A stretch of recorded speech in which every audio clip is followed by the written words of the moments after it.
El agua es vida, pero también es un bien indispensable en un país como el nuestro, en que existe una gran escasez. ¿Cómo estamos manejando el agua? Esto lo vamos a ver en este momento.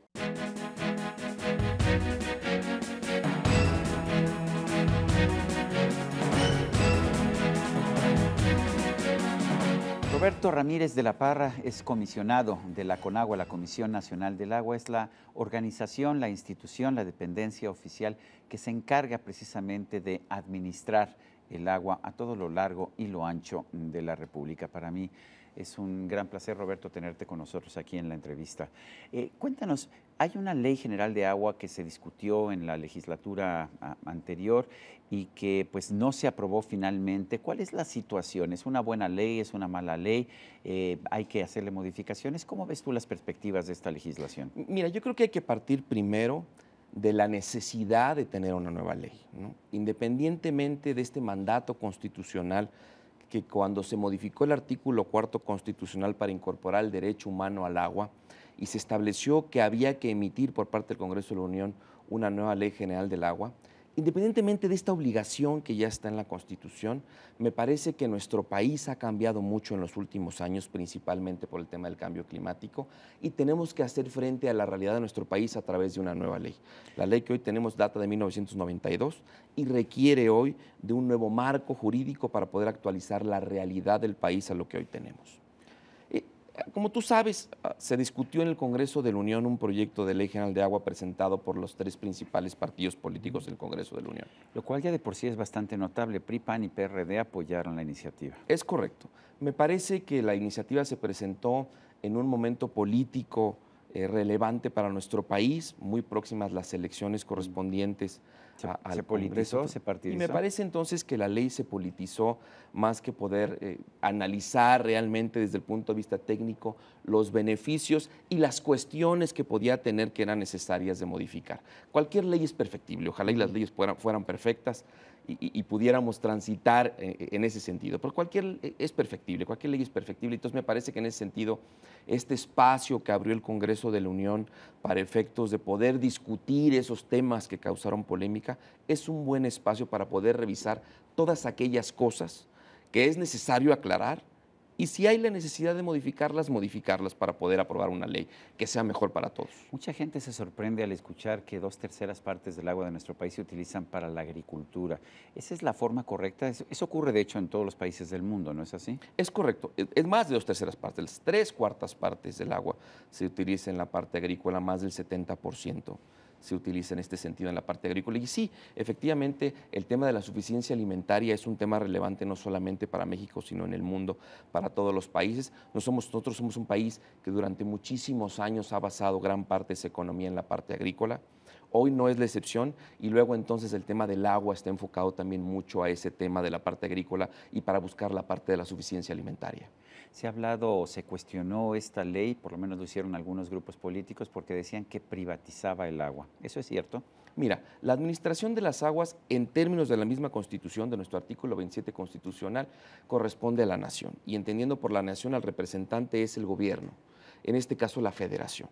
La administración de las aguas no cambia, ¿no? Ni en el proyecto de ley, ni en la ley que hoy tenemos, se establece claramente que la administración de las aguas corresponde a la federación y continúa siendo en el proyecto de ley general de aguas o en cualquier proyecto que se logre aprobar, tiene que ser en ese sentido. El otorgamiento de las concesiones tiene que estar establecido, que le corresponde a la federación, tal como lo establece nuestra Constitución. Sin embargo, hay un artículo en donde se establece la posibilidad de poder concesionar parte de la prestación de los servicios o la prestación de los servicios en general, en el caso de poder llegar al usuario final que recibe el servicio de agua. Ese artículo que está en la Ley General de Agua, en el proyecto correspondiente, es un artículo que hoy está contenido en nuestra Ley de Aguas Nacionales. Es decir, O sea, que ya estaba desde antes, ¿no? No es una innovación, no es un tema nuevo, es un tema que hoy existe. Y tú no me podrás dejar mentir que el día de hoy el agua no está privatizada en nuestro país. La sigue administrando la Federación y las concesiones las sigue otorgando la Federación, tal como viene haciendo la Ley de Aguas Nacionales. Ahora sí hemos visto, entiendo que Conagua entrega el agua en bloque a ciudades, por ejemplo. Algunas ciudades tienen departamentos de manejo del agua que son públicos y otros que son concesiones a empresas privadas. y me parece que funcionan mejor o peor, pero funcionan los dos sistemas, ¿no? Así es, y hay muy pocas ciudades además que tienen un tipo de estos esquemas. Son contadas 3 o 4 ciudades en el país que han utilizado este tipo de esquema de privatizar parte de la prestación del servicio, dárselo a una empresa privada solamente en un pedazo, ¿no? Y son muy pocas lo que lo han hecho. Saltillo, en donde es una empresa mixta de participación de gobierno, del caso del municipio, y de participación de la iniciativa privada para la prestación de servicio. Cancún, que también lo tiene de esta manera. El propio Distrito Federal, que parte de la prestación del servicio, en este caso la facturación y el cobro, lo hace a través de 4 empresas privadas. Es decir, son muy pocas las ciudades en nuestro país que han utilizado parte de este esquema para poderlo hacer. Me parece que hay que transitar para tratar de buscar esquemas que nos ayuden a prestar un mejor servicio. Y si esta es una alternativa, no la debemos de cerrar. Cuando cambió la Constitución y se estableció que el agua es un derecho humano, ¿qué significa esto para el común de la gente? ¿Significa que ya no se tiene que cobrar el agua, que el agua hay que regalarla? ¿Significa que de repente va a haber más agua en el país? ¿Qué significa que el agua sea un derecho humano? Mira, el derecho humano al agua tiene 2 componentes primordiales para poder considerar que este existe. Uno, que podamos tener una cobertura universal. Es decir, que podamos llegar a la totalidad de la población y llevarle el vital líquido.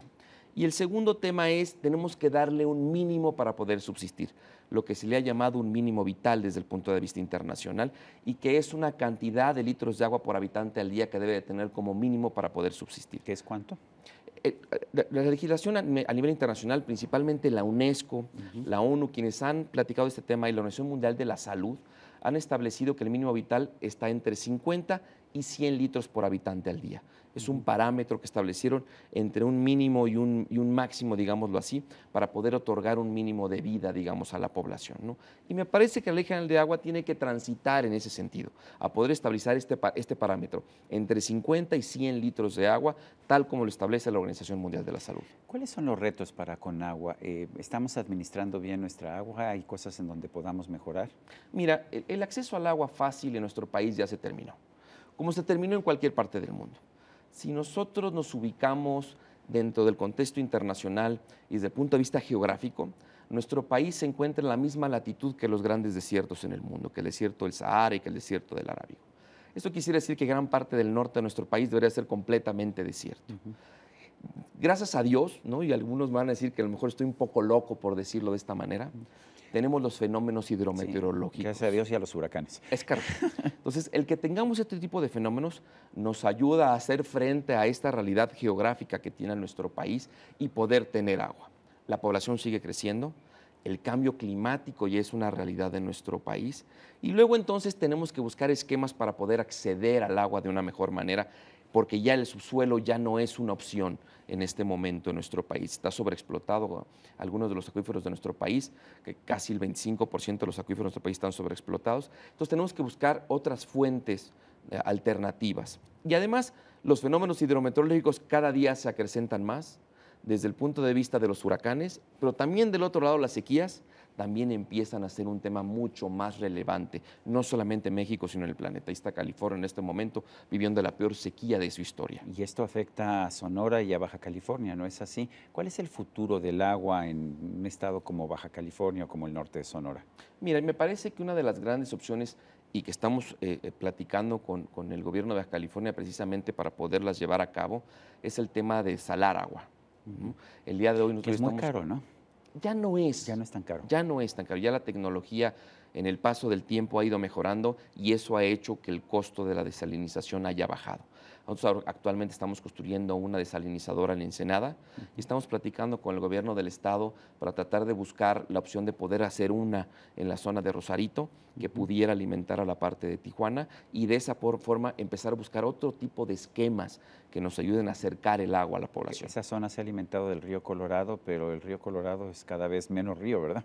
Es más riachuelo. En este momento digamos que la presa Hoover, que es de donde nosotros principalmente tomamos el agua para la parte norte de Baja California, está teniendo una de sus peores épocas de almacenamiento, digamos que empieza a disminuir de una forma importante, y entonces nosotros tenemos que empezar a platicar con el gobierno de Estados Unidos para ver qué alternativas vamos a buscar entre ambos países, precisamente para poder abastecer el agua en la parte norte de nuestro país y poder cumplir de esta manera el tratado que tenemos celebrado desde hace muchos años con ellos. ¿Qué pasa, por ejemplo, en Sonora, que ha construido un acueducto que va del sur de Sonora a la ciudad de Hermosillo? ¿Es una solución correcta?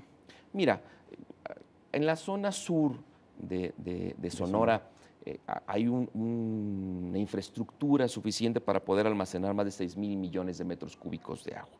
Digamos que hay grandes presas, hay un sistema presario sumamente importante en la parte de Sonora. Y lo que se está haciendo con el acueducto Independencia es tomar aproximadamente entre 20 y 30 millones de metros cúbicos. Si sacamos un porcentaje de la capacidad de la infraestructura que tenemos en la zona, no representa ni siquiera el 1% de la capacidad de almacenamiento. Pero hay una resistencia casi emocional, ¿no es así? Es correcto, me parece que el tema pasó más desde un punto de vista técnico a un tema más de encono social, de encono político también hay que decirlo en la zona, y lo que nosotros tenemos que hacer es sentarnos con el gobierno electo de Sonora y con la parte del gobierno electo del municipio de Hermosillo para poder ver cuáles son las alternativas que también podemos ofrecer para poder solucionar este tema. ¿Cuál es el futuro hídrico de una zona metropolitana como la de la Ciudad de México, más de 20 millones de habitantes a más de 2 kilómetros de altura? ¿Qué va a pasar con la Ciudad de México? Mira, nosotros en este momento estamos construyendo la tercera línea del sistema Cutzamala. En algún momento, hace más de 30 años, se pensó que la solución era transportar agua de un lugar al otro, porque efectivamente el tema de los acuíferos en la zona metropolitana, en el Valle de México, ya estaban sobreexplotados. Entonces había que buscar una fuente alternativa para poder llevar el agua y en este caso se pensó que el Cutzamala era una buena solución. En este momento estamos construyendo la tercera línea del Cutzamala, lo que nos ayudará a poder realizar un mejor mantenimiento de las otras dos líneas. Normalmente el día de hoy, para efectos de poder mantener la línea 1 o la línea 2 del sistema Cutzamala, paramos el servicio a unas horas. Ustedes lo han visto, hace unos cuantos días simplemente lo hicimos.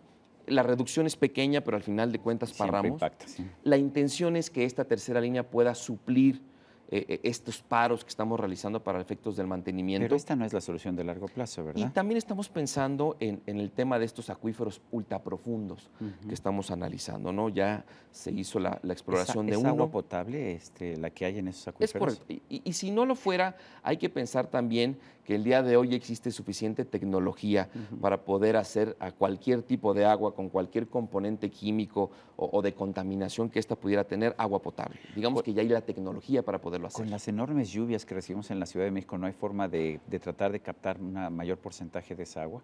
La Ciudad de México ha crecido mucho. Entonces, digamos que no hay una zona dentro de la Ciudad de México que nos ayude a tener un lugar de captación. Tenemos que empezar a buscar esquemas de cosecha de lluvia en las casas y este tipo de cuestiones que sí tienen que hacer una cultura en la población para efectos de poder utilizar agua en ese sentido de la población. Una.